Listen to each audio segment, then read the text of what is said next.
Praise the lord. ಕರ್ತನಲ್ಲಿ ಪ್ರಿಯ ದೇವ ಜನರೇ, ನಿಮ್ಮೆಲ್ಲರಿಗೂ ನಮ್ಮ ರಕ್ಷಕನಾದ ಯೇಸು ಕ್ರಿಸ್ತನ ಹೆಸರಿನಲ್ಲಿ ವಂದನೆ ಹಾಗೂ ಈ ದಿನದ ವಾಕ್ಯ ಧ್ಯಾನಕ್ಕಾಗಿ ಸ್ವಾಗತ. ಪ್ರಾರ್ಥನೆ ಮಾಡಿಕೊಳ್ಳೋಣ.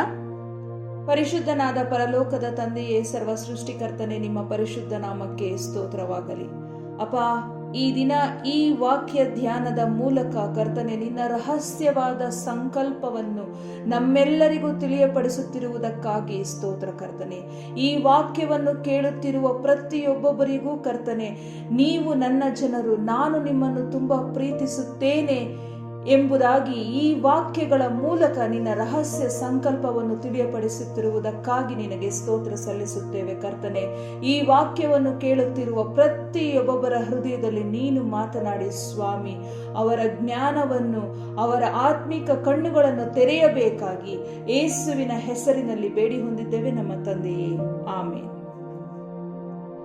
ಕರ್ತನಲ್ಲಿ ಪ್ರಿಯರೇ, ಇಂದಿನ ವಾಕ್ಯ ಸಂದೇಶ, ಅವರು ತಾವು ಏನು ಮಾಡುತ್ತೇವೆಂಬುದನ್ನು ಅರಿಯರು. ಈ ಮಾತನ್ನು ಯೇಸು ಸ್ವಾಮಿ ಶಿಲುಬೆ ಮೇಲೆ ನುಡಿದ ಮೊದಲನೆಯ ಮಾತು ಎಂಬುದಾಗಿ ನಾವು ಧ್ಯಾನ ಮಾಡುತ್ತೇವೆ.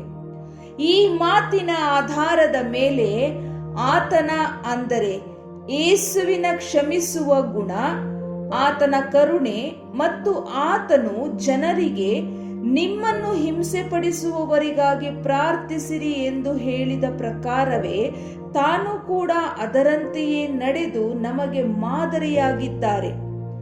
ಅಂಥ ನರಕದಂತ ಪರಿಸ್ಥಿತಿಯಲ್ಲೂ ತನ್ನನ್ನು ಕ್ರೂರವಾಗಿ ಹಿಂಸಿಸಿದವರಿಗಾಗಿ ತಂದೆ ದೇವರಲ್ಲಿ ವಿಜ್ಞಾಪನೆ ಮಾಡಿದರು. ಶಿಲುಬೆಯ ಮೇಲೆದ್ದುಕೊಂಡೇ ತನ್ನನ್ನು ಹಿಂಸೆ ಪಡಿಸಿದವರಿಗಾಗಿ ಆತನು ಪ್ರಾರ್ಥಿಸಿದನು ಎಂಬುದಾಗಿ ಈ ಎಲ್ಲಾ ವಿಷಯಗಳನ್ನು ನಾವು ನಮಗೆ ಬುದ್ಧಿ ಬಂದಾಗಿನಿಂದಲೂ ಕೇಳುತ್ತಾ ಬಂದಿದ್ದೇವೆ.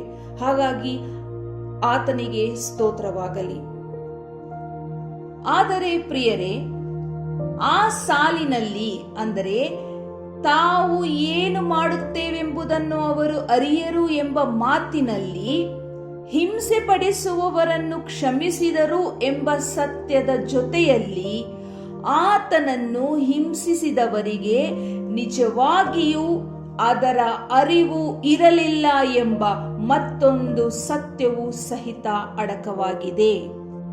ಹೌದು ಪ್ರಿಯರೇ, ಈ ಮಾತು ಸತ್ಯವಾಗಿದೆ. ಆತನನ್ನು ಹಿಂಸಿಸಿದವರಿಗೆ, ಆತನನ್ನು ಶಿಲುಬೆಗೆ ಹಾಕಿದವರಿಗೆ ನಿಜವಾಗಿಯೂ ಆತನ ಅರಿವು ಇರಲಿಲ್ಲ. ಇದಕ್ಕೆ ಆಧಾರವಾಗಿ ಈ ದಿನ ನಾನು ಸತ್ಯವೇದದಲ್ಲಿರುವ ಅನೇಕ ಭಾಗಗಳನ್ನು ನಾನು ನಿಮಗೆ ಉದಾಹರಣೆಯಾಗಿ ನೀಡುತ್ತೇನೆ. ಮೊದಲನೆಯದಾಗಿ ಮತ್ತಾಯನು ಬರೆದ ಸುವಾರ್ತೆ 16ನೇ ಅಧ್ಯಾಯ 18ನೇ ವಚನದಲ್ಲಿ ಈ ರೀತಿಯಾಗಿ ಬರೆಯಲ್ಪಟ್ಟಿದೆ. ಆತನು ಅವರನ್ನು, ಆದರೆ ನೀವು ನನ್ನನ್ನು ಯಾರನ್ನುತ್ತೀರಿ ಎಂದು ಕೇಳಲಾಗಿ, ಸೀಮೋನ್ ಪೇತ್ರನು, ನೀನು ಬರಬೇಕಾಗಿರುವ ಕ್ರಿಸ್ತನು ಜೀವ ಸ್ವರೂಪನಾದ ದೇವರ ಮಗನು ಎಂದು ಉತ್ತರ ಕೊಟ್ಟನು. ಯಾಕಂದ್ರೆ ಯೇಸು ಸ್ವಾಮಿ ಕೇಳ್ತಾರೆ, ಜನರು ಮನುಷ್ಯ ಕುಮಾರನೆಂಬ ನನ್ನನ್ನು ಯಾರಂತ ಅನ್ನುತ್ತಾರೆ ಅಂತ ಕೇಳಿದಾಗ, ಕೆಲವರು ನಿನ್ನನ್ನು ಸ್ನಾನಿಕನಾದ ಯೋಹಾನನ್ ಅನ್ನುತ್ತಾರೆ, ಕೆಲವರು ಎಲಿಯನ್ ಅನ್ನುತ್ತಾರೆ, ಬೇರೆ ಕೆಲವರು ಪ್ರವಾದಿಗಳಲ್ಲಿ ಒಬ್ಬನು ಅನ್ನುತ್ತಾರೆ ಅಂತ ಈ ರೀತಿಯಾದ ಉತ್ತರಗಳನ್ನ ಆತನ ಶಿಷ್ಯರು ಆತನಿಗೆ ಕೊಡ್ತಾರೆ. ಆಗ ಯೇಸು ಸ್ವಾಮಿ, ಆದರೆ ನೀವು ನನ್ನನ್ನು ಯಾರನ್ನುತ್ತೀರಿ ಅಂತ ಕೇಳಿದಾಗ ಪೇತ್ರನು ಹೇಳುವಂತ ಮಾತು, ನೀನು ಬರಬೇಕಾಗಿರುವ ಕ್ರಿಸ್ತನು ಜೀವ ಸ್ವರೂಪನಾದ ದೇವರ ಕುಮಾರನು ಎಂದು ಉತ್ತರ ಕೊಟ್ಟನು. ಅದಕ್ಕೆ ಯೇಸು, ಯೋನನ ಮಗನಾದ ಸೀಮೋನನೇ, ನೀನು ಧನ್ಯನು. ಈ ಗುಟ್ಟು ನಿನಗೆ ತಿಳಿಸಿದವನು ನರಮನುಷ್ಯನಲ್ಲ, ಪರಲೋಕದಲ್ಲಿರುವ ನನ್ನ ತಂದೆಯೇ ತಿಳಿಸಿದನು. ಕರ್ತನಲ್ಲಿ ಪ್ರಿಯರೇ, ಇದರಿಂದ ಅರ್ಥ ಆಗೋದೇನೆಂದ್ರೆ, ಆತನು ಕ್ರಿಸ್ತನೆಂದು ಅರಿಯುವಂತಹ ಜ್ಞಾನವನ್ನು ದೇವರು ಎಲ್ಲರಿಗೂ ಕೊಡದೆ ಅದನ್ನು ಕೆಲವರಿಗೆ ಮಾತ್ರ ಕೊಟ್ಟು ಕೆಲವರಿಗೆ ಅದನ್ನು ಮರೆಮಾಡಿದರು. ಕಡೆಯ ವಚನವನ್ನ ನಾವು ಗಮನಿಸೋದಾದರೆ, ಮತ್ತಾಯನು ಬರೆದ ಸುವಾರ್ತೆ 16ನೇ ಅಧ್ಯಾಯ 20ನೇ ವಚನದಲ್ಲಿ, ಆಗ ಆತನು, ನಾನು ಕ್ರಿಸ್ತನಾಗಿದ್ದೇನೆಂಬುದನ್ನು ಯಾರಿಗೂ ಹೇಳಬೇಡಿರಿ ಎಂದು ಶಿಷ್ಯರಿಗೆ ಖಂಡಿತವಾಗಿ ಹೇಳಿದನು ಎಂದು ಬರೆಯಲ್ಪಟ್ಟಿದೆ.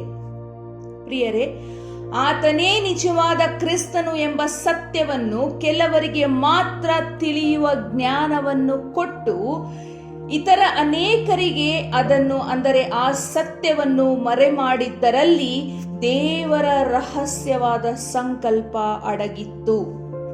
ದೇವರು ಈ ಸತ್ಯವನ್ನು ಎಲ್ಲರಿಗೂ ತಿಳಿಯುವಂತಹ ಜ್ಞಾನವನ್ನು ಕೊಡಲಿಲ್ಲ. ದೇವರು ಕ್ರಿಸ್ತನಲ್ಲಿ ನಮ್ಮನ್ನು ಜಗದುತ್ಪತ್ತಿಗೆ ಮುಂಚೆಯೇ ಯಾಕಾಗಿ ಆರಿಸಿಕೊಂಡಿದ್ದಾನೆ ಎಂಬುವಂತಹ ಸತ್ಯದ ಮರ್ಮವನ್ನು ಆ ಒಂದು ಮಾತಿನಲ್ಲಿ ಅಡಕವಾಗಿತ್ತು. ದೇವರು ಕ್ರಿಸ್ತನಲ್ಲಿ ನಮ್ಮನ್ನು ಜಗದೋತ್ಪತ್ತಿಗೆ ಮುಂಚೆಯೇ ಯಾಕಾಗಿ ಆರಿಸಿಕೊಂಡಿದ್ದಾರೆ ಎಂಬುವಂತಹ ಮರ್ಮ ಅಡಕವಾಗಿತ್ತು. ಆ ಕಾರಣಕ್ಕೋಸ್ಕರವೇ ದೇವರು ಈ ಒಂದು ಸತ್ಯದ ಅರಿವನ್ನ, ಸತ್ಯದ ಜ್ಞಾನವನ್ನ ಎಲ್ಲರಿಗೂ ತಿಳಿಯಪಡಿಸಲಿಲ್ಲ. ಹಾಗಾಗಿ ಅದೇ ರೀತಿಯಾಗಿ ಅಂದು ಅಲ್ಲಿ ಆತನನ್ನು ಶಿಲುಬೆಗೆ ಹಾಕಿದ ಇಹಲೋಕಾಧಿಪತಿಗಳಿಗೂ ಆ ಸತ್ಯವು ಮರೆಯಾಗಿತ್ತು. ಇದಕ್ಕೆ ಆಧಾರವಾಗಿ 1 ಕೊರಿಂಥದವರಿಗೆ ಬರೆದ ಪತ್ರಿಕೆ 2ನೇ ಅಧ್ಯಾಯ 8ನೇ ವಚನದಲ್ಲಿ ಈ ರೀತಿಯಾಗಿ ಬರೆಯಲ್ಪಟ್ಟಿದೆ, ಇದನ್ನು ಇಹಲೋಕಾಧಿಕಾರಿಗಳಲ್ಲಿ ಯಾರೂ ಅರಿಯಲಿಲ್ಲ, ಅರಿತಿದ್ದರೆ ಅವರು ಮಹಿಮೆಯುಳ್ಳ ಕರ್ತನನ್ನು ಶಿಲುಬೆಗೆ ಹಾಕಿಸುತ್ತಿರಲಿಲ್ಲ. ಕರ್ತನಲ್ಲಿ ಪ್ರಿಯರೇ, ಈ ವಾಕ್ಯದಿಂದ ನಮಗೆ ಸ್ಪಷ್ಟವಾಗಿ ತಿಳಿತಾ ಇದೆ, ಆತನನ್ನು ಶಿಲುಬೆಗೆ ಹಾಕಿಸಿದಂತ ನರಮನುಷ್ಯರಾಗಿದ್ದ ಇಹಲೋಕದ ಅಧಿಕಾರಿಗಳಾಗಿದ್ದವರಿಗೆ ಆತನು ನಿಜವಾಗಿಯೂ ದೇವರ ಕುಮಾರನು, ಕ್ರಿಸ್ತನು ಎಂಬಂತಹ ಅರಿವು ಅವರಿಗೆ ಇರಲಿಲ್ಲ. ಅಪೊಸ್ತಲರ ಕೃತ್ಯಗಳು 13ನೇ ಅಧ್ಯಾಯ 27ನೇ ವಚನದಲ್ಲಿ ಈ ರೀತಿಯಾಗಿ ಬರೆಯಲ್ಪಟ್ಟಿದೆ, ಯೆರೂಸಲೇಮಿನಲ್ಲಿ ವಾಸವಾಗಿರುವವರು, ಅವರ ಅಧಿಕಾರಿಗಳು ಆತನನ್ನಾಗಲಿ ಪ್ರತಿ ಸಬ್ಬತ್ ದಿನದಲ್ಲಿ ಪಾರಾಯಣವಾಗುವ ಪ್ರವಾದಿಗಳ ವಾಕ್ಯಗಳನ್ನಾಗಲಿ ಗ್ರಹಿಸದೆ ಆತನನ್ನು ಅಪರಾಧಿ ಎಂದು ತೀರ್ಪು ಮಾಡಿ ಆ ವಾಕ್ಯಗಳನ್ನೇ ನೆರವೇರಿಸಿದರು. ಅಂದ್ರೆ ಅಲ್ಲಿದ್ದಂತಹ ಅಧಿಕಾರಿಗಳು ಆತನ ವಿಷಯವಾಗಿ ಶಾಸ್ತ್ರದಲ್ಲಿ ಬರೆದಿರುವಂತಹ ಮಾತುಗಳನ್ನು ಪ್ರತಿ ಸಬ್ಬತ್ ದಿನದಲ್ಲಿ ಓದುವವರಾಗಿದ್ದರೂ ಸಹಿತ ಈತನೇ ಆ ಕ್ರಿಸ್ತನು ಎಂಬಂತಹ ಅರಿವು ಅವರಿಗೆ ಉಂಟಾಗಲಿಲ್ಲ.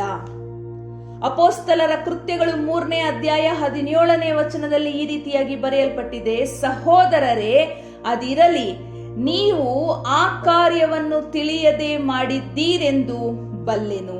ನಿಮ್ಮ ಅಧಿಕಾರಿಗಳು ತಿಳಿಯದೆ ಮಾಡಿದರು, ಆದರೆ ದೇವರು ತಾನು ನೇಮಿಸಿದ ಕ್ರಿಸ್ತನು ಬಾಧೆಯನ್ನನುಭವಿಸಿ ಸಾಯಬೇಕೆಂಬುದಾಗಿ ಎಲ್ಲಾ ಪ್ರವಾದಿಗಳ ಬಾಯಿಂದ ಮುಂಚಿತವಾಗಿ ಹೇಳಿಸಿದ ಮಾತನ್ನು ಹೀಗೆ ನೆರವೇರಿಸಿದನು. ಕರ್ತನಲ್ಲಿ ಪ್ರಿಯರೇ, ಯೇಸು ಸ್ವಾಮಿ ಪಾಪಿಗಳಾದ ನಮ್ಮೆಲ್ಲರಿಗೋಸ್ಕರ ಶಿಲುಬೆ ಮೇಲೆ ಪ್ರಾಣ ಕೊಡಬೇಕಾದದ್ದು ಯೆಹೋವ ದೇವರ ಸಂಕಲ್ಪವಾಗಿತ್ತು.